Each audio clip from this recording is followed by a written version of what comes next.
Hello friends, welcome to insert the missing character part 4। अगर आपने part 1 2 3 नहीं देखा है तो डिस्क्रिप्शन में दिए लिंक को फॉलो करें। सो हम क्वेश्चन नंबर 14 पे हैं।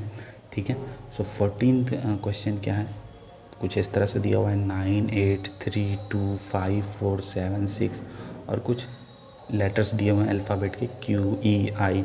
सो हमें ये वाला खोजना है। अब इसका सॉल्यूशन क्या होगा, यूपी लोअर सबऑर्डिनेट 2016 का क्वेश्चन है। ठीक है, तो हम देखते हैं इसका सॉल्यूशन क्या होगा। सो हमने यहाँ रख दिया। अब यहाँ पे देखिए सॉल्यूशन 14th का, 5 + 4 = 9 and 9 is the positional value of I. So अब देखिए 5 4 इन दोनों को ऐड करेंगे, 9 आता है आई का वैल्यू। ठीक है, 9 होता है। ई कितने पोजीशन पे आता है, 5th पे, 3 + 2 5th, 9 + 8 17 क्यू का वैल्यू होता है वो। ठीक है, तो 7 + 6 कितना आता है, 13। 13 किसका वैल्यू होता है, 13 is the positional value of M. So answer हो गया सी। बहुत ही आसान था ये। ठीक है, अब 15th क्वेश्चन देखते हैं। 15th क्वेश्चन में क्या दिया हुआ है, 3 4 5 58 SSC CGL 2013 का यहाँ पे क्वेश्चन मार्क है। इस नंबर को हमें ढूंढना है। ठीक है, सो 15th का सॉल्यूशन देखिए,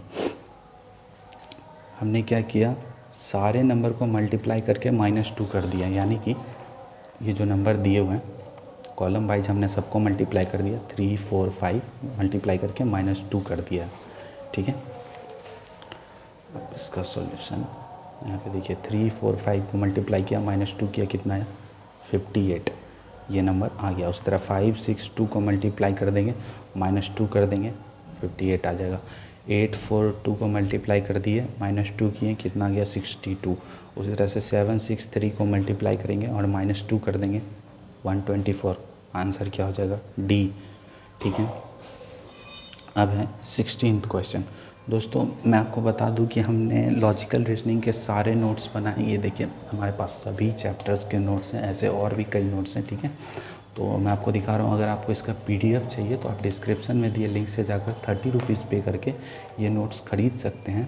मैं आपको दावे से कह सकता हूँ, आपको लॉजिकल रीजनिंग में बहुत मेहनत करने की ज़रूरत नहीं पड़ेगी और कम टाइम में आपका रीजनिंग बहुत अच्छे से ख़त्म हो जाएगा। आप सारे टाइप ऑफ क्वेश्चन कवर कर लोगे।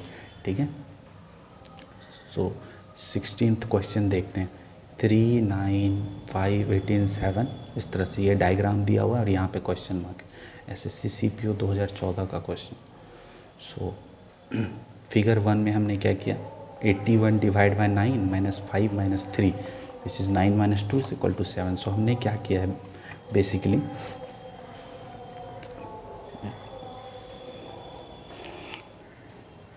सो हमने 81 को 9 से डिवाइड कर दिया। ठीक है, 81 को 9 से डिवाइड किया, जितना आया, ठीक है, इन दोनों को माइनस करके फिर माइनस कर दिया। ठीक है, तो देखिए 5 - 3 माइनस किया और माइनस कर दिया, 9 में से 2 गया 7। उसी तरह 64 में से 8 को डिवाइड किया तो कितना आ गया, 8 आएगा। ठीक है, 2 में से 6, 6 में से 2 गया 4, 8 में से 4 गया तो बीच वाला नंबर 4 आ गया, है ना। हमने यहाँ पे इसे एक्सप्लेन भी किया। ठीक है, उसी तरह से हम फिगर 3 में 49 को डिवाइड किए 7 से, कितना आएगा 7, 5 में से 4 गया 1, तो 7 में से 1 जाएगा 6 आंसर। ठीक है, आप इस एक्सप्लेनेशन को देख लीजिए। अगर मैंने बोला तो आपको समझ में नहीं आया तो आप एक्सप्लेनेशन देख सकते हो। ठीक है, अब हम क्वेश्चन नंबर 17 देखेंगे जो कि लास्ट क्वेश्चन है इस चैप्टर का। So DL 10 14 FR RX 23 18 SM KM question mark PV मैट 2011 का क्वेश्चन। सो देखते हैं कि इसका सॉल्यूशन क्या होगा। सो पहला लेटर जो दिया हुआ है पेयर D और L का, D का पोजिशनल वैल्यू 4, L का पोजिशनल वैल्यू 12। अगर हम दोनों को ऐड करते हैं तो कितना आता है 16। 16 का हाफ कितना होता है 8, 8 में 2 ऐड करेंगे तो 10। सो हमने क्या किया, पहले डिवाइड करेंगे 2 से, फिर ऐड कर देंगे 2। ठीक है, अब हमारा नेक्स्ट नंबर जो है विच इज़ KM। ठीक है, KM जो हमको फाइंड आउट करना है, तो K और M का पोजिशनल वैल्यू लिखा। ठीक है, उसको ऐड किया, ऐड करने के बाद हाफ़ किया, हाफ़ करने के बाद 2 ऐड किया 14। ठीक है, तो हमारा जो नंबर आएगा वो 14 होगा। उसी तरह से पी वी इसका निकालना है। सो पी और वी का पोजिशनल वैल्यू कितना होता है 66, 22, दोनों को ऐड किया 38, 38 का हाफ 19 और 19 में 2 ऐड करेंगे 21। पहले हाफ करते हैं फिर 2 ऐड कर देते हैं, सो 21। सो हमारा पेयर क्या आ गया 14 और 21। सो हमारा आंसर हो जाएगा बी विच इज़ 14 एंड 21।